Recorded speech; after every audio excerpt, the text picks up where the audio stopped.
This is For the Rest of Us with Ken and Megan Castellan, a podcast about theology, faith, the Bible, and life. You know, for the rest of us.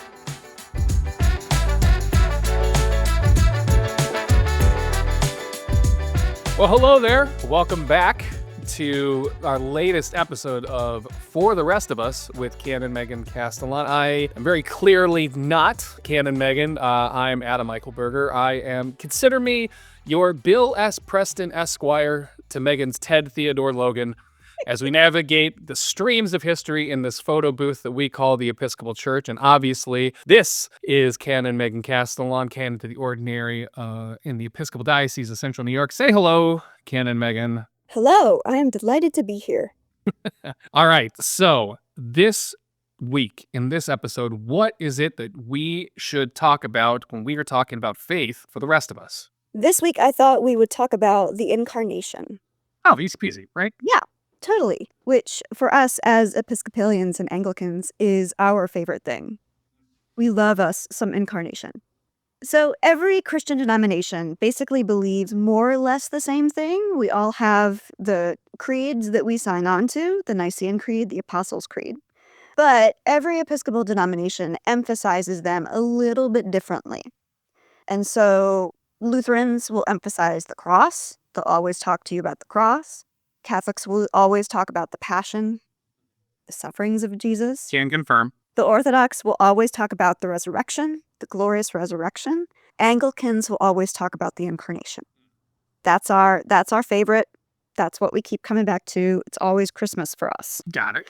So let's talk about what that means, because this is our favorite little bit of theology.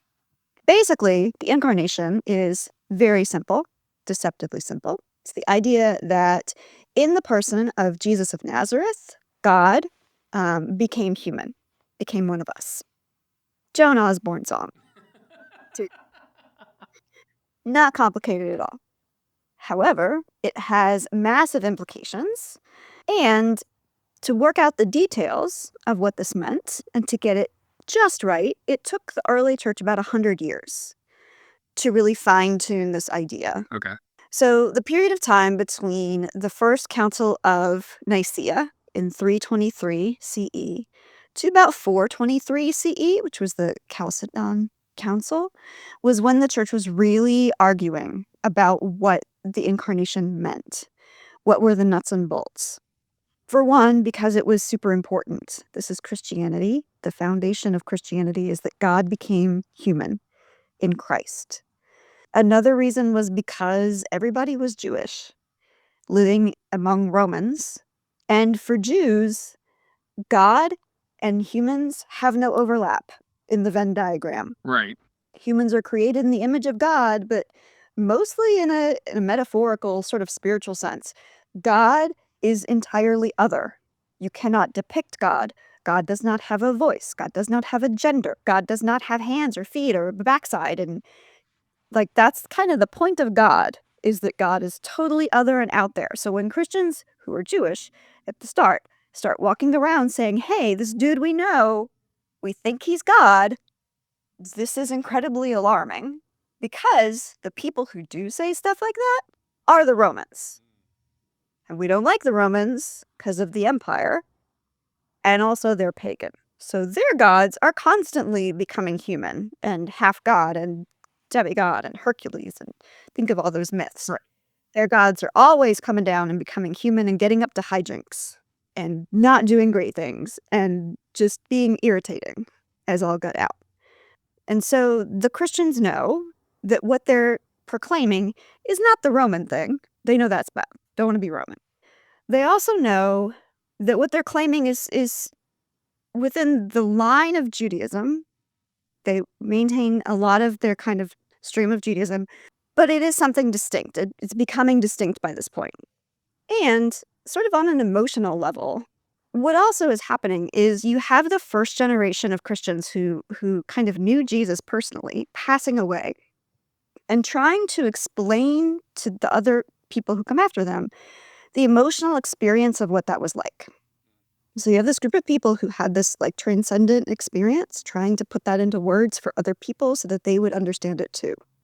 And that is basically what happens when we do theology. You're trying to put into words something that fundamentally cannot be put into words, but you're trying to do the best that you can so that other people can have an idea of what your experience with God has been. You're trying to explain something that, by and large, is kind of unexplainable. Right, exactly. And so what you see happen within this 100-year period is Constantine, who by now has taken over the Roman Empire, is leaning towards making Christianity a legal religion. And he says, if we're going to do that, you guys have got to get your stuff together. You can't just be running around making crazy claims without any sort of cohesion whatsoever. You need like a list of things you believe. So have a meeting. This is hilarious that this kind of sounds like this is a memo from upper management. Like, Yeah. we have to work this out. So this is totally what happened. Like he had the battle, he was converted, and then he's like, okay, we're going to legalize you guys. Oh no, we can't. You're not in any sort of shape. What have you been doing? No, you're in no sort of, everybody's fighting one another. People have been dragged off the lions. Like half of you have like sacrificed to the emperor when you weren't supposed to. What is this mess? No. Have a meeting, figure yourself out, and then we'll come back and talk. So they have a meeting. Constantine was in the room for the first day, and then they kicked him out. He was not helpful. I know there's a whole like Dan Brown conspiracy theory about Constantine's role in the Council of Nicaea. It's overstated.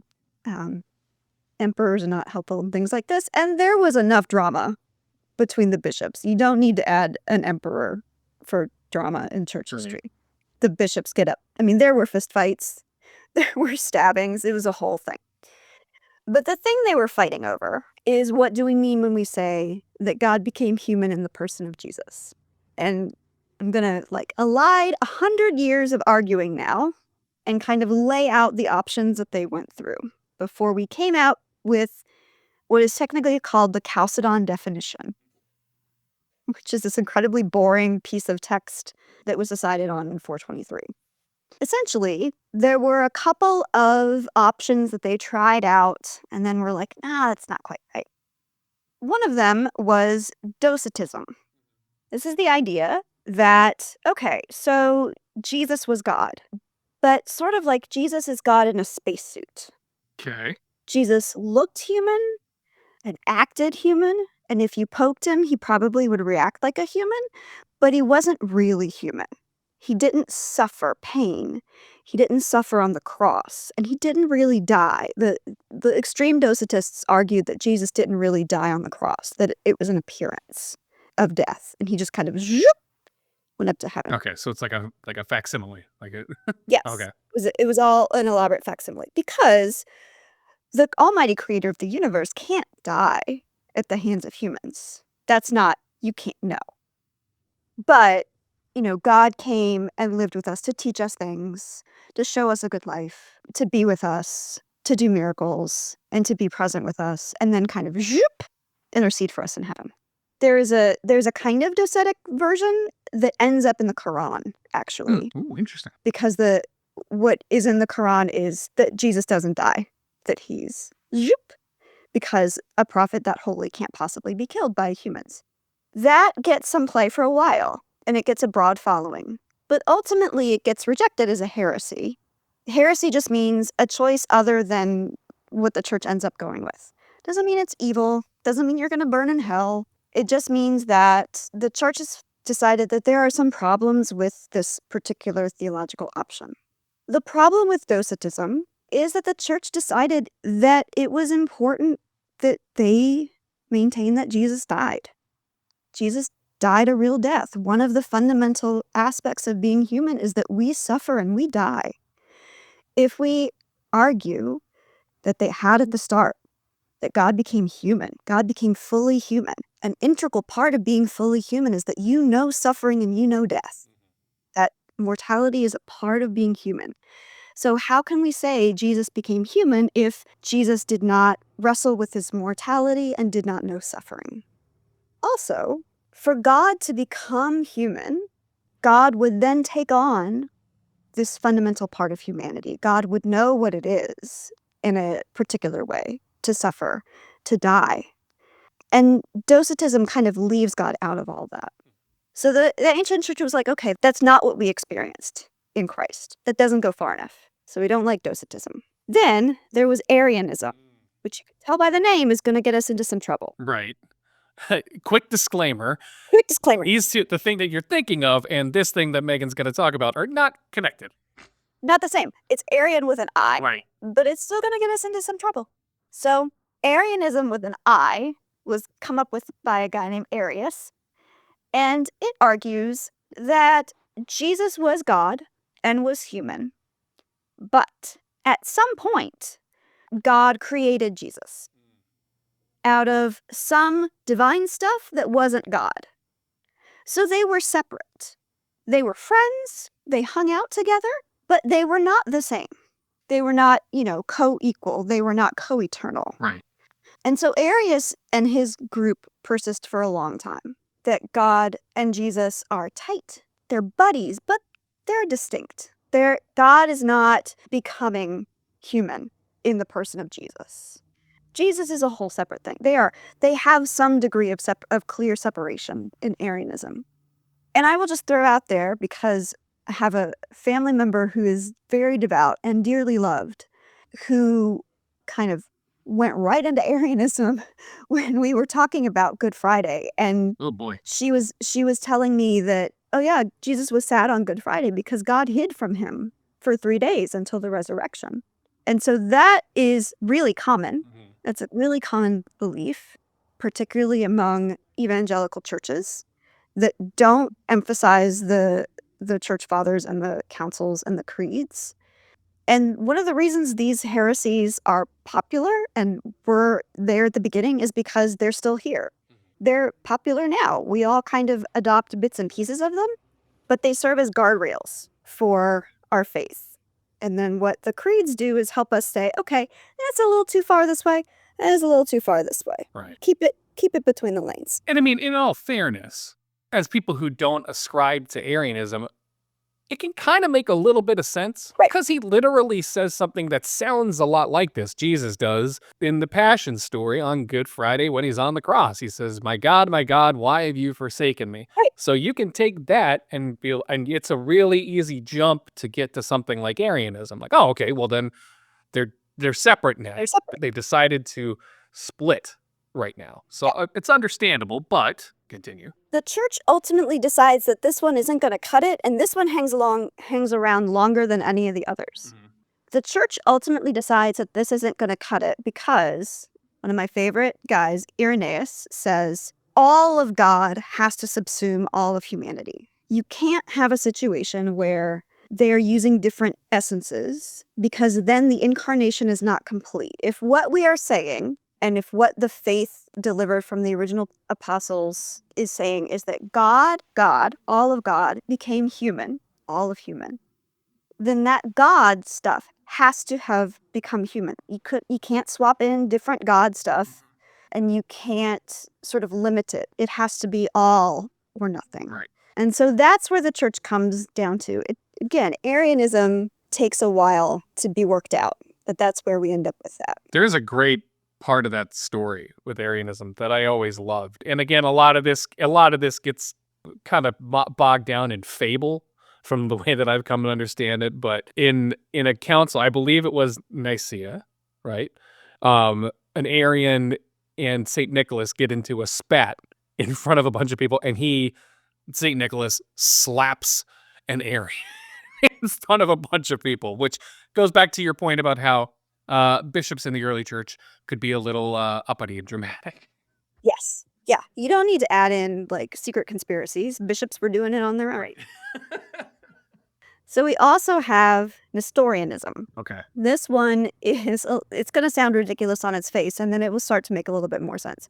This one argues that Jesus was essentially two people. You had in the person of Jesus, the human Jesus of Nazareth, and then you had God, Christ. And they kind of switched back and forth. And we have Nestorian texts where people have kind of highlighted, this is where Jesus, the person, is talking. This is where Jesus, the Christ, is talking. Mm-hmm. And they switch back and forth. Again, Irenaeus is like, no, one person, one substance. The divine and human have to merge, because what is happening in the Incarnation, by the time we get to Chalcedon in 423, they've really begun to say, okay, we were beginning to like develop an actual theology of how this worked.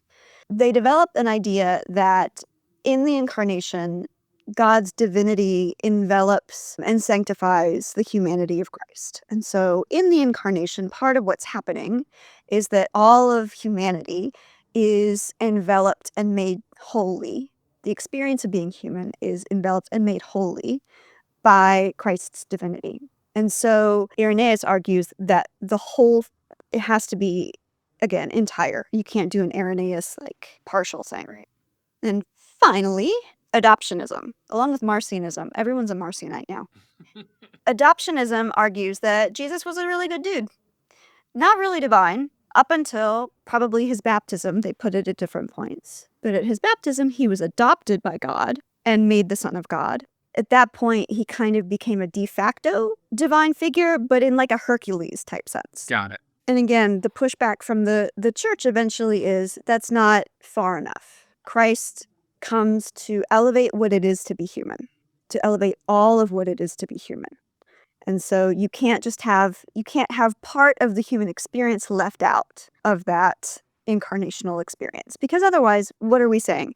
Babies can't partake in the salvation of the Incarnation because babies just aren't cool enough. Was Christ not salvific as an infant? Like, where are we going to draw the line? Right. It gets weird.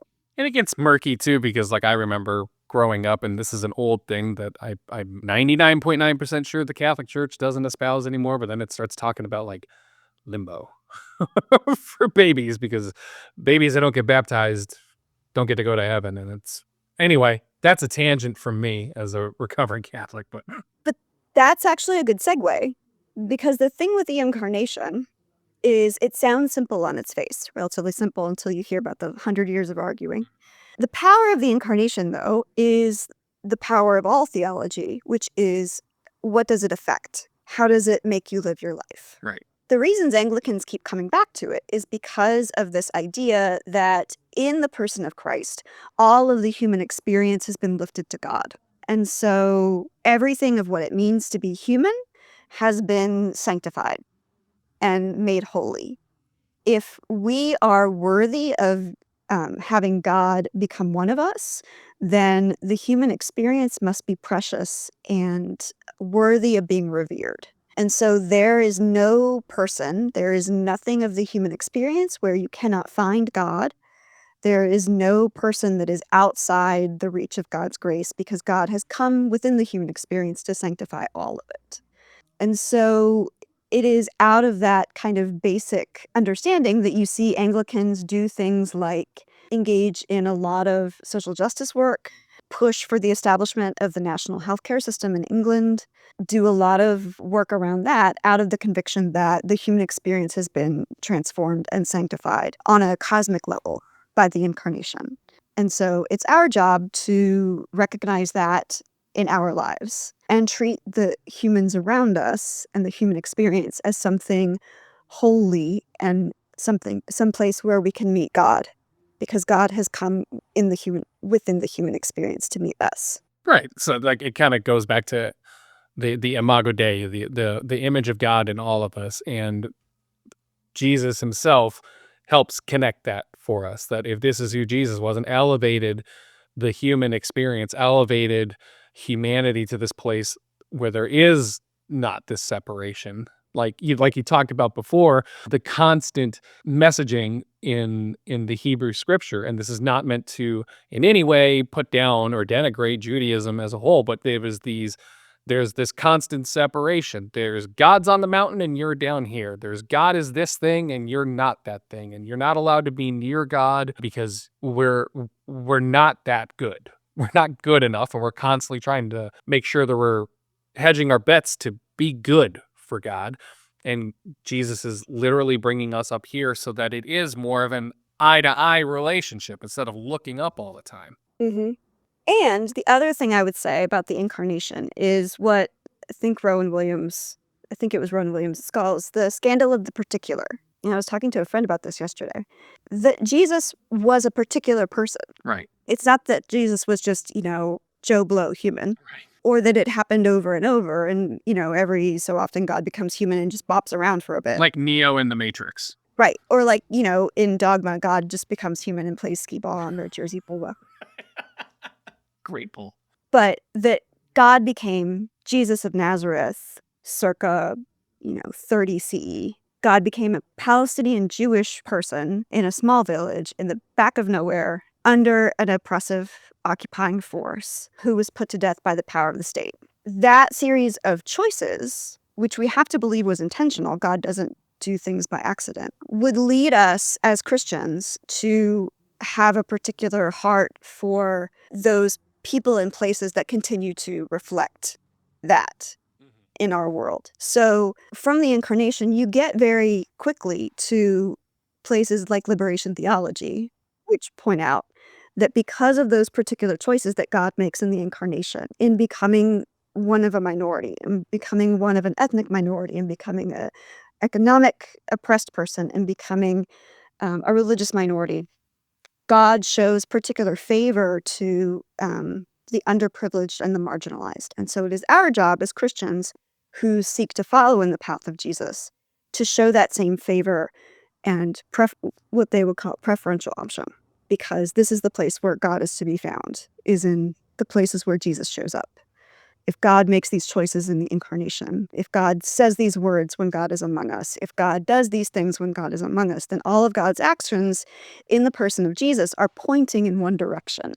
You can't just elide all of Jesus's personality and actions into, well, there was this dude, he died on the cross, and now I get, to go to heaven. There was a clear personality and direction to the life of Christ that so irritated the empire that it killed him. And that also is salvific. It's not just, a guy showed up and he died and now I get to go to heaven. It's the force and direction of his life, who he was as a person, as a particular historical person, and what it reveals about the nature of God. Right. He's not just like cosmic Superman who comes up and does all the strongman things and then makes everything better. It's funny because you talk about all of these things that line up with the identity of Jesus as we've come to understand him. And I feel like, at least in my own life, when I see around me people talking about the politicization, I don't know if that's the right word, of Jesus and of Christianity, and it just begs me to say, like, well, that's literally who the guy was. It's literally what he said to do. That's not political. That's literally, okay, I believe in this, so I'm going to do the thing that he says. I'm going to reflect. I'm going to try and lift up those people in which he not embodies, because that's not even the right word, but who he was. Yeah, I have not found, I will put it this way. If there is a way to avoid making Jesus political, I have not yet found it. Right. And being as he died on a Roman instrument of torture, I don't think he found it. And he was the Son of God. If anyone could find a way not to be political, he wasn't killed because he went around saying, love one another. He was killed because he was a threat to the religious and military empire of his day. That is fundamentally political. The apostles in Acts are fundamentally political. There is no way around it. To deny that they are political is, in fact, political. I was talking with my friend yesterday about the tendency right now to say, I believe in Jesus, but not in anything that he said. When he said those things about loving your neighbor and loving your enemy and being merciful to those who are vulnerable, he didn't mean it. That's, like I said, heresies don't die. Heresies are always with us. That's pretty close to Docetism. To say that his life, his personality, the force of who he was, the things he said, what he did, don't matter because his function was to show up, to die, to be resurrected. There was a way to do that. God could have done it, would, send down Superman or something. God can do anything. There was a way, I'm sure. But what we have is this particular person who lived in this context, who said these things, who lived in this way, who died in that way. And that, as someone who, actually really likes Jesus, he's very cool. But also, as a Christian, I take it as an article of faith that everything Jesus said and did was instructive because he's God incarnate. And so I don't think you get to pick and choose what parts of Jesus you like and you don't like. There are parts that really bother me. I wish he wouldn't tell me that I was wrong so much. Would make my life easier. But I don't think we get to reject the parts that convict us when we're wrong just because they're inconvenient. And I think right now, in particular, in our moment in history, that is really difficult. There's a reason why, as Anglicans, we keep coming back to the Incarnation and saying it's all about this. It's all about the scandal that God became this person in this moment in history and everything that implies, because it implies everything. Right. It affects everything that we say and do. The thing to me, like, about this, like, in hearing you talk about the Incarnation and giving us so much more context, is it helps give credence to the scriptures, specifically to the New Testament, to the gospel, and to Acts, because it would be really easy for, like, all of these people who helped establish this thing, this church, to leave out all that difficult stuff. Yeah. They really could have left out all of that. They could have literally just kept what they wanted and thrown it all out, but they left it in because they saw how important it was, because of how much Jesus himself emphasized it. So the Incarnation gives credence to that. We don't get to throw away those things and make Jesus what we want him to be, because it goes back to what you said. If that was the plan, if the plan was, I just need the right thing to die Yeah. to make it all right, he could have done it with anything. It could have been a goat, you know? Yeah, they already had a sacrificial system, very efficient. But yeah, there's actually a criteria among historical critical scholars, like the Jesus Seminar guys. One of their criteria is, how annoying is this saying? How bad for PR is this saying? And do we think this helped or hurt the cause? And the more it hurts the cause, the more likely Jesus said it, because it means that the disciples couldn't be like, I gotta scrub that out. Like the whole problem with Judas is that it's really bad PR to have like one of your inner circle like turn around and betray you. So the Jesus Seminar guys were like, yeah, that probably happened because they probably couldn't run away from it because everybody knew it. The Jesus Seminar endeavor, which I need to explain what that is. It was a group of scholars of the Bible or the Gospels in the 1980s and 90s who became infamous because they would sit in a room and they would vote with beads, different colored beads, on how likely they think any verse that was attributed to Jesus was actually said by Jesus. I have some confusion about why they thought that was a great use of time, but they did. And so you could buy, I have one, like a copy of the Gospels with like things color-coded. But they got very into it. People were very into it for a hot minute. That was one of their criteria. How annoying is this to the rest of what we're doing? Does it completely undercut everything? And then he probably said it, because otherwise they would have excised it. Well, this is all like super helpful for me as somebody who is constantly, even as somebody who has worked in ministry and grown up in church, like I struggle with this mightily. And so giving this more context and giving me a little bit more perspective has been super helpful for me. Listener, I hope it has been something that has helped you a little bit. And as always, Megan, I always like to ask for your advice on something as we sign off. So I'm going to ask you, what is your favorite way to pray that maybe isn't a normal way to pray? Oh, this is my favorite way to pray. I have adopted, do you remember the Colbert Report? Absolutely.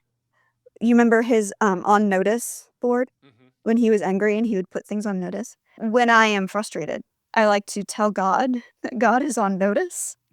And then I like to tell God why for various times. And in moments when I am frustrated and feeling like things are not working the way that I want them to, then that is how I pray, is I tell God, okay, you're on notice. The following things are wrong until these things are remedied. you will remain on notice.